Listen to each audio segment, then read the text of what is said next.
नमस्कार, मैं हूं दीपक चौरसिया। टुनाइट विद दीपक चौरसिया में आपका स्वागत है। बिहार में ये क्या हो रहा है? 17 साल पुराने गठबंधन के 17 घंटे भी नहीं बचे हैं। लगभग ये तय हो चुका है और ये इसलिए तय हो चुका है कि जेडीयू ने बीजेपी को छोड़ने का मन बना लिया है। इसलिए आज की बड़ी बहस में हमारा सवाल होगा कि आखिरकार मोदी के मिशन 2014 का क्या होगा और मोदी से डरती क्यों है। हम बात करें नीतीश कुमार की, नीतीश कुमार से डरती क्यों रही है अब तक भारतीय जनता पार्टी, इस मुद्दे पर भी बात करेंगे, क्योंकि ये हमेशा देखा गया है भारतीय जनता पार्टी में कि भारतीय जनता पार्टी बिहार के अंदर नीतीश कुमार की बी टीम बनकर रह गई है। भले से उनके पास विधायक थे या नहीं, लेकिन नीतीश कुमार को उन्होंने लीडर ऑफ अपोजिशन बनाया। भले से नीतीश कुमार के पास बहुमत था या नहीं, लेकिन उनको फिर भी 2001 के अंदर मुख्यमंत्री बनवाया गया केंद्र की तरफ से पहल करके। तो ऐसे कई सारे सवाल खड़े होंगे जो बताएंगे कि आखिरकार नीतीश कुमार को क्यों इतना प्रमोट करना चाहते थे अटल आडवाणी, और आखिरकार क्यों डरते रहे हैं बीजेपी के नेता, खासकर बिहार बीजेपी के नेता, खासकर उप मुख्यमंत्री सुशील कुमार मोदी नीतीश कुमार से। आज वो नहीं गए उनसे मिलने सुबह के नाश्ते पर, क्योंकि बीजेपी हाईकमान ने उनको मना कर दिया था, वरना उन्होंने जाने पर सहमति दे दी थी। इसी बहस को आगे बढ़ाने के लिए हमारे साथ कई खास मेहमान जुड़ेंगे और जुड़ चुके हैं। हमारे साथ वरिष्ठ पत्रकार प्रदीप सिंह जी मौजूद हैं, हमारे साथ जनता दल यूनाइटेड के प्रवक्ता शाबिर अली साहब मौजूद हैं, हमारे साथ भारतीय जनता पार्टी के रामेश्वर चौरसिया जो कि राष्ट्रीय सचिव है वो मौजूद हैं, हमारे साथ मौजूद है मनोज झा जो कि आरजेडी के प्रवक्ता हैं, और कांग्रेस की तरफ से दिल्ली के बीजेपी सांसद और वरिष्ठ नेता महाबल मिश्रा हमारे साथ मौजूद है। रामेश्वर जी, सबसे पहला मेरा सवाल, ये बात आप खुद कई बार बोल चुके हैं और मैं आपके मुंह से सुनना चाहूंगा कि आखिरकार बिहार बीजेपी नीतीश कुमार की बी टीम बनकर क्यों रह गई थी? हेलो हेलो हेलो चौरसिया साहब, हेलो कांग्रेस का जी रामेश्वर जी, आवाज आ रही है? बीजेपी का सवाल अच्छा नहीं है तो आवाज नहीं सुन रहे हैं आप? आ रही है, अब आ रही है, बोलिए। हाँ हेलो, मैं ये कह रहा हूं कि आपने भी कई बार ऐसा महसूस किया है, आपने भी ऐसा कई बार कहा है, आखिरकार क्यों रह गई है बी टीम बनकर बिहार की बीजेपी जेडीयू की 17 सालों से? देखिए दीपक जी, हाँ एग्जैक्टली हम बी टीम नहीं कहेंगे, एक हम राष्ट्रीय पार्टी होने के नाते अपने गठबंधन को हम तो सी टीम कहेंगे थे, क्योंकि आपने जैसा कहा 60, अच्छा सुन लीजिए, 67 था और उनको 34 हमने मुख्यमंत्री बनाया। लेकिन मैं एक बात और आपको बता दूं, अब हम लोगों को पहले भी रहा था कि जेडीयू हमेशा सुविधा की राजनीति करते रही है। देखिए 2004 में एक हमारा सीट कम हुआ विधानसभा में, उन्होंने हमारा लीडर ऑफ अपोजिशन हटाया और अपना बना दिया। आज जो परिस्थिति पैदा हुई है, 2002 में रामविलास जी भी रिजाइन किए थे घटना के बाद, इन्होंने किया नहीं। तो आज जो चर्चा चल रही है, मैं एक ही शब्द कहना चाहूंगा, इनके पास पूरी मेजोरिटी है और आज से ही नहीं कोशिश कर रहे हैं कि एक मिनट सुन लीजिएगा मुझे। जैसे 2010 में चुनाव हुआ, उनको 115 सीटें आ गई, उसके बाद इनको जरूरत नहीं थी, फिर भी एलजेपी तोड़ करके इन्होंने ज्वाइन करवाया और एक झारखंड मुक्ति मोर्चा का 18 हो गए। 9 तारीख को मोदी जी की घोषणा होती है, 11 तक इंटरनल मामला कहते हैं, 11 को अचानक बाहर आते हैं और 12 तारीख से इनके एक आईएएस अफसर जो पहले प्रिंसिपल सेक्रेटरी हुआ करते थे, आज राज्यसभा में है, अपोजिशन के ये इंडिपेंडेंट विधायकों से बात करना शुरू कर देते हैं। तो इनकी मंशा पहले से थी, हम लोग भाप गए थे, लेकिन एक बड़ी पार्टी हमारे गठबंधन के दोस्त थे, हम कुछ बोलना नहीं चाहते थे। लेकिन आज जो परिस्थिति पैदा हुई है दीपक जी, मुझे ये नहीं है कि ठीक है नंबर का खेल है, ये जा सकते हैं, सरकार चला सकते हैं। दुख इस बात का है कि इसके लिए इस तरह से साल भर से हम लोगों को कटघरे में खड़ा करना, हमारे डिसीजन इंटरनल मामले पर बार बार बयानबाजी करना। आप याद कीजिए जॉर्ज फर्नांडिस को किस तरह इन्होंने हटाया था, हम लोग कोई बयानबाजी नहीं किए थे, लेकिन हमारे ही नेताओं पर बयानबाजी करना। आज इनको सेकुलरिज्म समझ में आता है, वो तो गलत किए थे आप। कोई सेकुलरिज्म नहीं है, ये सुविधा की राजनीति है बिल्कुल। हेलो हेलो जी, आप गलत किए थे, आपने जॉर्ज फर्नांडिस के वक्त नीतीश कुमार को कुछ नहीं बोला था। लेकिन रामेश्वर जी, मेरा बड़ा सीधा सवाल है, आपको नहीं लगता सुशील मोदी जिस तरह से जाकर नीतीश कुमार की गोदी में बैठ गए थे? मेरा सवाल सुन लीजिए, सुशील मोदी जिस तरह से जाकर नीतीश कुमार की गोदी में बैठ गए थे, आप जैसे विधायकों की शिकायत नहीं सुनते थे, आप जैसे विधायकों की उपेक्षा होती थी वो खामोश रहते थे, तो आखिरकार ऐसा क्या था कि सुशील मोदी को देखकर अटल आडवाणी से लेकर तमाम नेता, गडकरी, राजनाथ सिंह सब आंखें बंद करके बैठे रहते थे?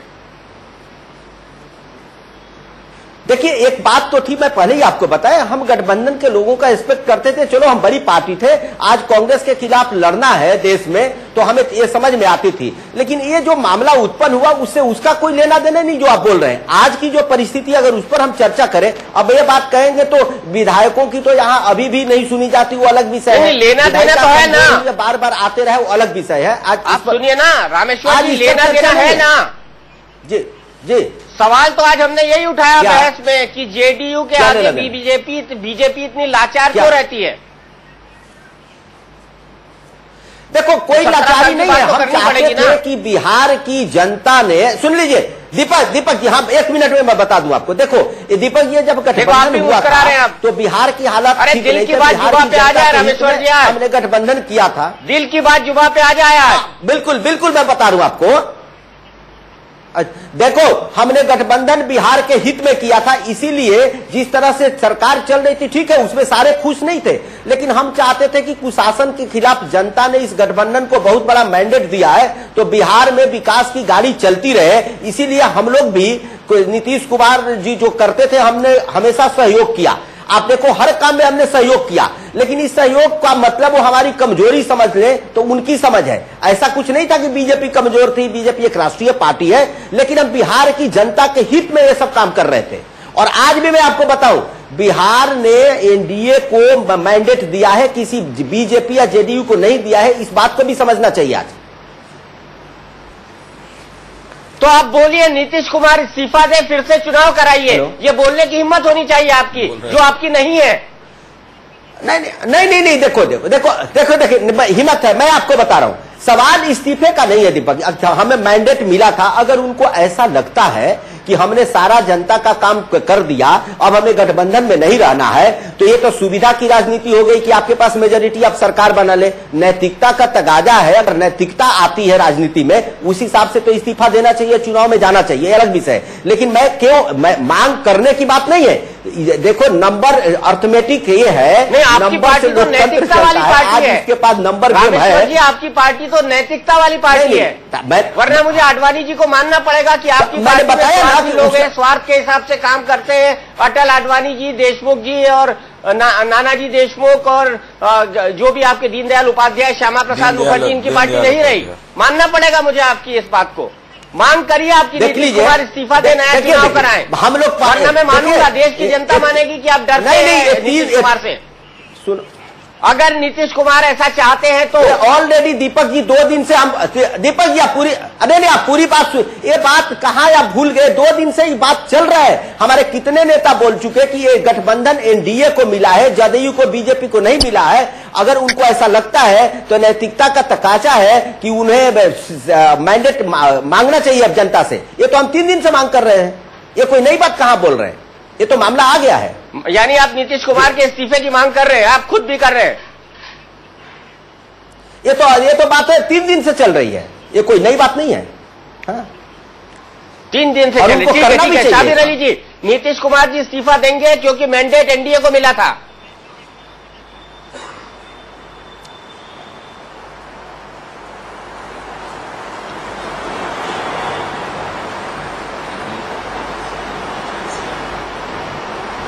साबिर अली जी, मेरी आवाज सुन पा रहे हैं? मुस्कुरा तो बढ़ा रहे हैं आप जी। देखिए दीपक जी, तो नीतीश कुमार कब इस्तीफा देने जा रहे हैं राजभवन? बहुत तर्क में नहीं जाऊंगा और बहुत लंबी चौड़ी भाषण बहुत से लोग देते हैं, मैं उस पर भी नहीं जाऊंगा। मैं सिर्फ इतना बताऊं कि बिहार की राजनीति, जी बिल्कुल मैं सुन रहा हूं, मेरी आवाज आप तक आ रही है? बिल्कुल बढ़िया से आ रही है, मैं आपको सुन रहा हूं। ऐसा है दीपक जी, सवाल यह है कि जब बिहार की राजनीति गठबंधन की शुरू हुई, उसके लीडर नीतीश कुमार थे। पार्टियां 2 अलग अलग जरूर थी, उसमें जेडीयू और भाजपा जरूर थी। लीडर कौन है? लीडर नीतीश कुमार थे। और इस बिहार की जनता ने नीतीश कुमार के लीडरशिप में अपना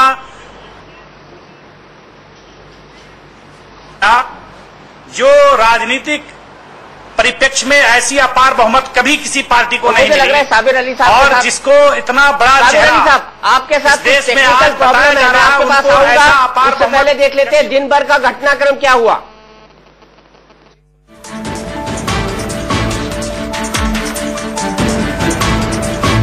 बीजेपी के साथ जेडीयू की दोस्ती टूटने का ऐलान अभी नहीं हुआ है, लेकिन जेडीयू नेता अब बीजेपी पर इतने जहर बुझे तीर चला रहे हैं।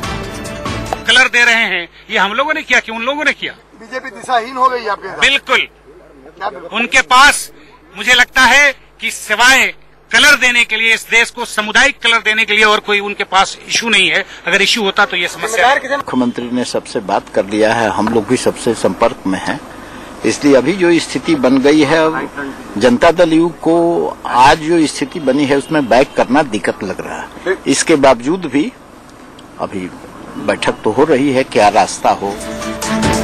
जेडीयू नेताओं के लगातार हमले से बिहार बीजेपी के नेता अपमान का घूंट पी रहे हैं। उनकी तलखी का आलम यह है कि उप मुख्यमंत्री सुशील मोदी शनिवार को बुलाने पर भी मुख्यमंत्री नीतीश कुमार से मिलने नहीं गए।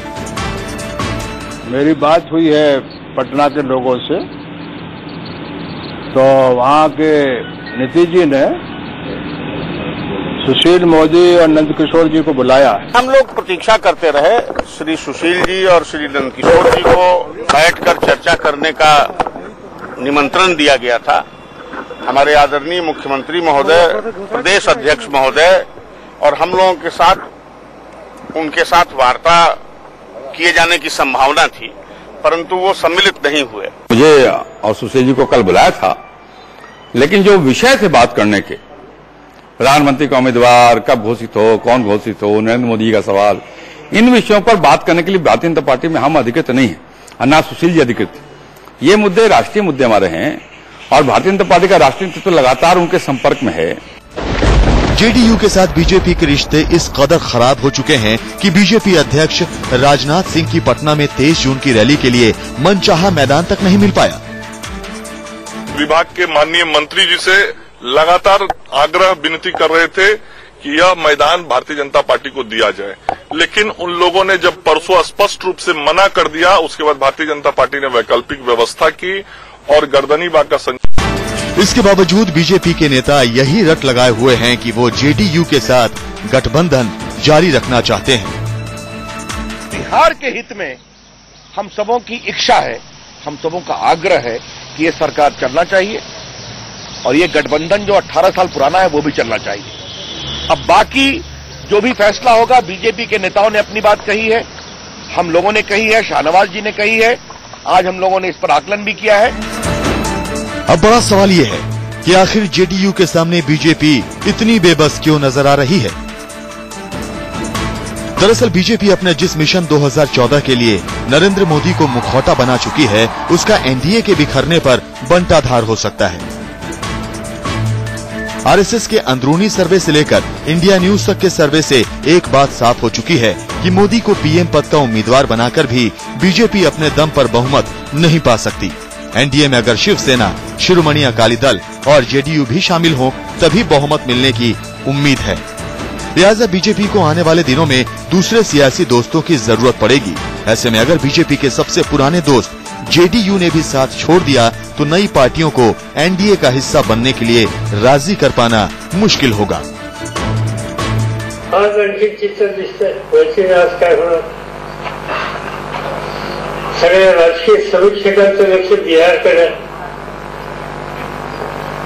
बिहारने काही भूमिका घेतली दिसते तिथल्या नेतृत्वाने, आणि ती घेतलेली भूमिका भाजपला किती मंजूर आहे हे सांगता येत नाही.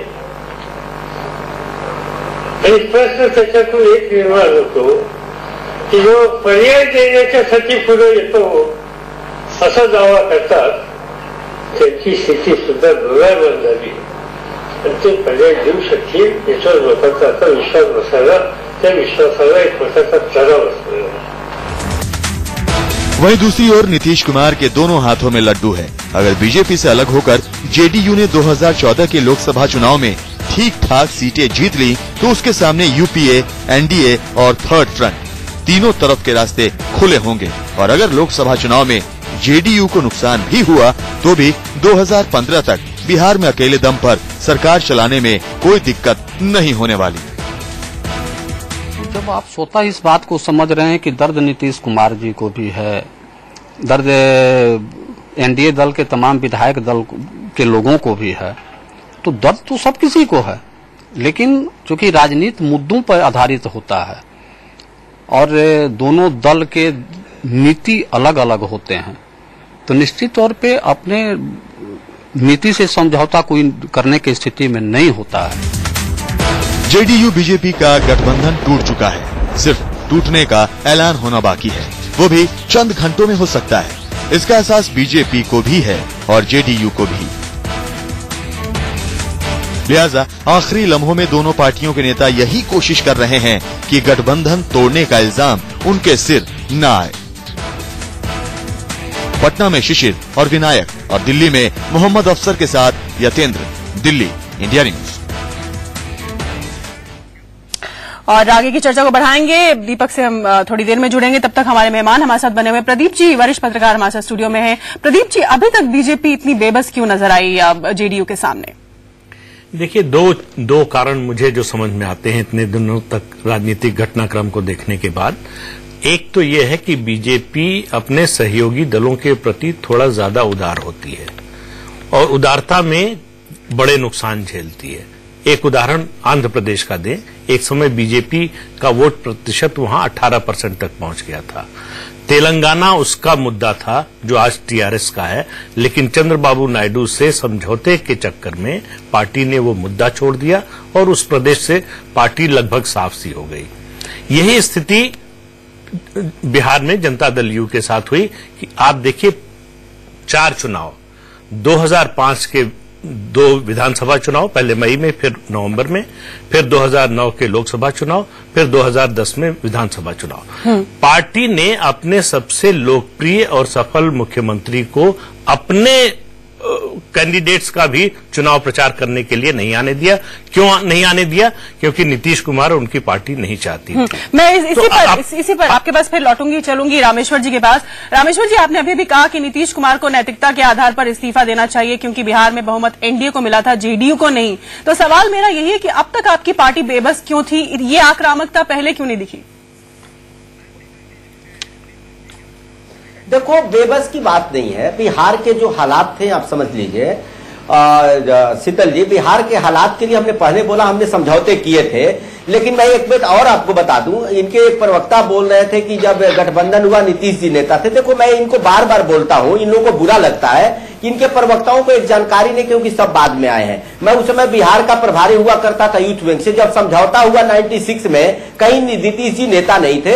अरे 2005 में हमारा 67 सीट था, उनका 34 था, तब हमने उनको मुख्यमंत्री बनाया क्योंकि हमारे प्रधानमंत्री थे अटल जी। जी रामेश्वर जी, आप अपनी बात पूरी कीजिएगा। दीपक हमारे साथ जुड़ गए हैं, दीपक के पास चलते हैं। दीपक, मैं जनता दल यूनाइटेड का राष्ट्रीय सचिव था, इसलिए इनको जानकारी होना चाहिए कि 1996 में मैं जनता दल का राष्ट्रीय सचिव था। इनको जानकारी होना चाहिए, इनकी जानकारी के अभाव है और इन लोगों को बहुत बोलने की मुझे लगता है 1996 में जनता दल था ही नहीं, खुला हुआ है, ये हम लोगों को पता है। अरे साबिर अली जी सुनिएगा तो 1996 में जनता दल कहाँ था? मैं ऐसा है कि मैं बिल्कुल टीवी पे सुनता हूँ, लेकिन आपकी टिप्पणी ऐसा होता है जो मर्यादा से बाहर होती है। नहीं, ये आपकी को शोभा देता है, ये भाषाओं का नहीं होते। मैं चुनौती देता हूँ कि आप जिस मंच पे मेरे सामने आ जाओ, मैं आपका जो हिंदुस्तान में जो सबसे अच्छा आपको टॉपिक लगता हो मुझसे बहस कर लो। अगर मुझसे ही बहस करना है तो आपको चुनौती है। नहीं, अभी ये तो बताइए, अरे साबिर अली जी ये तो बताइए 1996 में जनता दल था कि नहीं? और नीतीश कुमार नेता नहीं थे, अरे ये तो बता दीजिए 1996 में जनता दल था कि नहीं? रहे थे जब इलेक्शन हार रहे थे और आपका गिड़गिड़ाना, आपका रोना, दस्तक देना, आपके नेताओं का कहना आखिरी समय में नीतीश कुमार नहीं गए होते, सदन में नहीं होते। आप इसको मत भूलिए, कुछ जानकारी नहीं है क्या क्या मुंबई में करते हैं, क्या करते हैं अपने? हमको बहुत जानकारी है। संयम बरतिए। नीतीश कुमार साबिर अली जी, आप जैसे लोगों को नीतीश कुमार बता दो भाई उनको कंप्यूटर के रिकॉर्ड से। आप जैसे लोग साबिर अली जी सुन लीजिए एक मिनट, इसलिए मुझे पता है आपको कंप्यूटर चलाना आता। अरे दोनों गठबंधन के सहयोगी हैं। हाँ, इसलिए आप संयम बरतिए। दोनों गठबंधन के सहयोगी एक डॉक्टर मनोज झा, डॉक्टर मनोज झा, इसलिए आपसे डॉक्टर मनोज झा, आपसे मुझे नई राजनीति सीखनी पड़ेगी। इसलिए आपने राजनीति में बहुत बाद में एक मिनट डॉक्टर मनोज झा, में पैदा हुआ। साबिर अली जी एक सवाल सुनेंगे जी। जेडीयू अक्टूबर 2003 में बना था, जब जनता दल, एलजेपी और समता पार्टी आपस में मर्ज हुए, तो आप 1996 में राष्ट्रीय सचिव कहां से हो गए उसके? मैं जनता दल जब जनता दल थी उस वक्त 1996 में मैं जनरल सेक्रेटरी था। मैं जनता दल उसी से टूट के बना, समता पार्टी उसी के बनी, मैं समता पार्टी में रहा हूं। इसलिए मुझे ये मुझे किताब पढ़ाने की कोशिश मत करे, वो किताब का पुंडा मेरे पास रखा हुआ है। 1996 में तो जनता दल यूनाइटेड था ही नहीं। मैं जनता दल यूनाइटेड के लिए जनता पार्टी की बात कर रहा हूँ, जो वीपी सिंह ने बनाई थी। ये जितनी पार्टियां आई हैं वहीं से निकली हैं। तो सबका पार्टी अलग हो गई थी। डॉक्टर मनोज झा के पास चलते हैं। डॉक्टर मनोज झा और महाबल मिश्रा जी इंतजार कर रहे हैं। डॉक्टर मनोज झा बड़ी कमजोर है। साबिर अली दीपक जी आ सकता हूँ बहस में? हम सबको इंडिया न्यूज की तरफ से एक डिक्शनरी भेज देंगे। डॉक्टर मनोज झा, क्या 1996 में जनता दल यूनाइटेड था क्या? नहीं, बिल्कुल नहीं था। वो ऐतिहासिक रूप से ये एक गलत धारणा है। लेकिन मैं आपके बहस के मूल प्रस्थान बिंदु पे आऊं। मेरा मानना है कि ये पूरा मसला धर्मनिरपेक्षता या नरेंद्र मोदी जी का मामला नहीं है, क्योंकि 9 जून तक कोई दिक्कत नहीं थी। आप सही कह रहे हैं, लगातार सारे प्रवक्ता जदयू के कह रहे थे ये भाजपा का अंदरूनी मामला है। ये सारी कहानी शुरू हुई है जब आडवाणी जी ने चिट्ठी लिखी। ये पूरा एक थिएटर है जिसमें आडवाणी जी और नीतीश जी बराबर के किरदार हैं। आडवाणी जी की स्क्रिप्ट है और नीतीश जी उसको इनैक्ट कर रहे थे। इसलिए इसको एक बड़ी परिप्रेक्ष्य में देखने की आवश्यकता है। धर्मनिरपेक्षता और संप्रदायवाद का मसला ही नहीं है। मेरे पास 15 मई का नीतीश जी का एक स्टेटमेंट है टाइम्स ऑफ इंडिया में, उन्होंने गुजरात के मुख्यमंत्री को बधाई दी और कहा कि भाई आपने मीडिया चैनलों और सो कॉल्ड सेक्युलर लोगों के खिलाफ ये जंग जीती है गुजरात में, आप बधाई के पात्र हैं। बनर्जी कमेटी रिपोर्ट के बाद वो क्या बोले वो सब पता है। अब क्या चक्कर है कि नीतीश जी धर्मनिरपेक्षता को एक चादर की तरह इस्तेमाल करना चाहते हैं, और वो उचित नहीं है। क्योंकि बिहार और देश की आवाम उनसे पूछेगी कि अगर भाजपा सांप्रदायिक थी तो 17 वर्ष की चुप्पी का क्या जवाब दोगे? क्या आप माफी मांगेंगे आवाम से? और मैं तो इस बाइनरी को कभी नहीं मानता कि आडवाणी जी धर्मनिरपेक्ष हैं। उनमें 100 बढ़िया गुण हो सकते हैं, लेकिन धर्मनिरपेक्षता का गुण नहीं है। इसलिए ये पूरी बरगलाने की जो राजनीति हो रही है, इससे सावधान होने की आवश्यकता है। मोदी जी के आने की वजह से राजनीति की दिशा बदली है। दीपक जी, आप सही कह रहे हैं। साबिर अली जी मैं आपके पास आऊंगा। महाबल मिश्रा जी भी बैठे हुए बहुत देर से, वरिष्ठ सांसद है। महाबल मिश्रा जी, आपको ये जनता दल यूनाइटेड का दोगलापन लगता है, या फिर लगता है आपको कि वाकई में वो सेक्युलर होने जा रहे हैं? देखिए, ये भारतीय जनता पार्टी इनको सेकुलर के रूप में यूटिलाइज करती थी, और आज उनको नीतीश जी खट्टे लग रहे हैं। मैं समझता हूं भारतीय जनता पार्टी को अपने आईना में झांकना चाहिए। जो नीतीश जी को 17 साल से वो अपने साथ ढो रहे थे, और अभी सुना हूं 17 साल से गठबंधन को ढो नहीं रहे थे। उनकी लाचारी थी, जो सेकुलर चेहरा नीतीश जी को लेकर के वो अपनी सरकार बनाना चाह रही थी, इसलिए इस तरह का कार्य कर रहा था।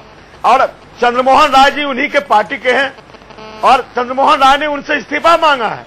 तो मैं समझता हूं ये अब टूट चुका है, और साबिर अली जी का और जो हमारा चौरसिया जी का सुनने के बाद मुझे लगता नहीं है ये कुछ बोलने के, देश सुन रहा है, दोनों पार्टी में वैवाहिक संबंध टूट गया है, अब तू मैं हो रहा है। बीवी कह रही है जो आप में ये कमी है और हस्बैंड कह रहा है तुम में ये कमी है। तो ये साबिर अली जी और चौरसिया जी यही बात दर्शा रहे हैं। दीपक जी एक बात और कहूं, प्रदीप सिंह जी यहाँ आपके पास आना चाहूंगा। आप नहीं एक मिनट, मैं सबके पास आ रहा हूं। प्रदीप जी बहुत देर से इंतजार कर रहे हैं। प्रदीप जी, इसको पर्सपेक्टिव में देने के लिए क्या आपको लगता है कि वाकई सांप्रदायिक बनने के लिए नीतीश कुमार को बीजेपी और आडवाणी जी और अटल जी और बाबरी मस्जिद के जो तमाम एक्यूज थे उन लोगों के बिहाफ पर देश की जनता से माफी मांगनी चाहिए कि भाई अभी हम सेक्युलर होने जा रहे हैं, पहले हमसे गलती हुई थी? नहीं, देखिए, पहले तो जेडीयू से एक बात पूछी जानी चाहिए दीपक जी कि सेकुलरिज्म की, धर्मनिरपेक्षता की किस परिभाषा के अनुसार नरेंद्र मोदी कम्युनल हैं और बीजेपी सेकुलर है। अगर नरेंद्र मोदी कम्युनल है तो बीजेपी भी कम्युनल है, अगर बीजेपी सेकुलर है तो नरेंद्र मोदी भी सेकुलर है, क्योंकि बीजेपी ने अपने को कभी नरेंद्र मोदी से डिस्टेंस नहीं किया। 2002 के दंगे के बाद भी बीजेपी ने कभी उनका साथ नहीं छोड़ा, बल्कि उनका कद और पद दोनों बढ़ाती रही। तो ऐसे में ये फर्क करना कि नरेंद्र मोदी अगर प्रधानमंत्री पद के उम्मीदवार होंगे तो बीजेपी कम्युनल है, उससे पहले सेकुलर है, ये अंतर मुझे कम से कम समझ में नहीं आता। एक बात।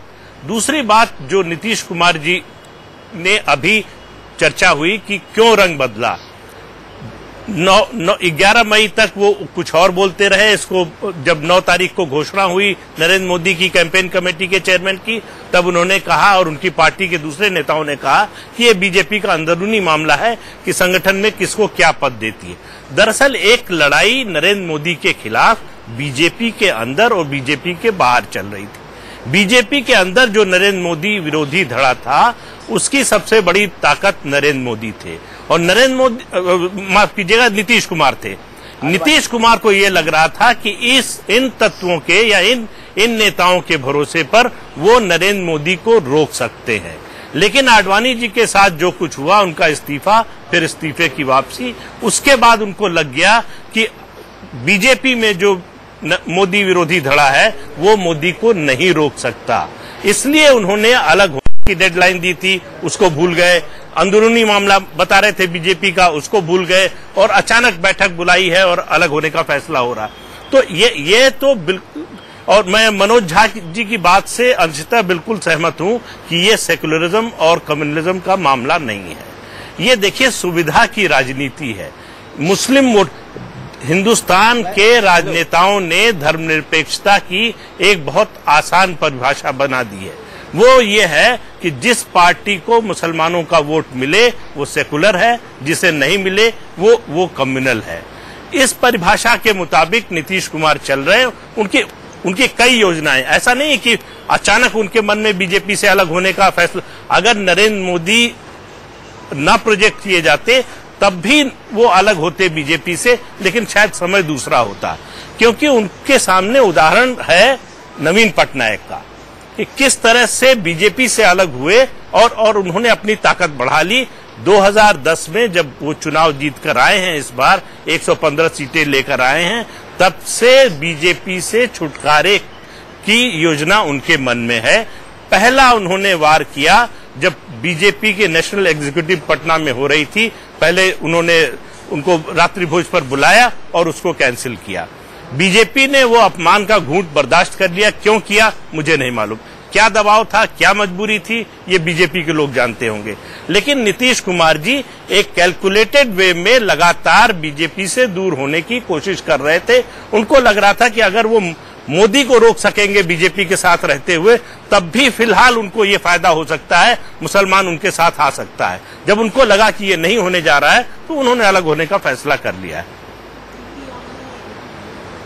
दीपक जी, मैं बिल्कुल अलग होने का फैसला कर लिया है। तो साबिर अली जी, मेरा सवाल फिर आप जवाब दे सकते हैं। सवाल सुन लीजिए, सवाल मेरा सीधा है।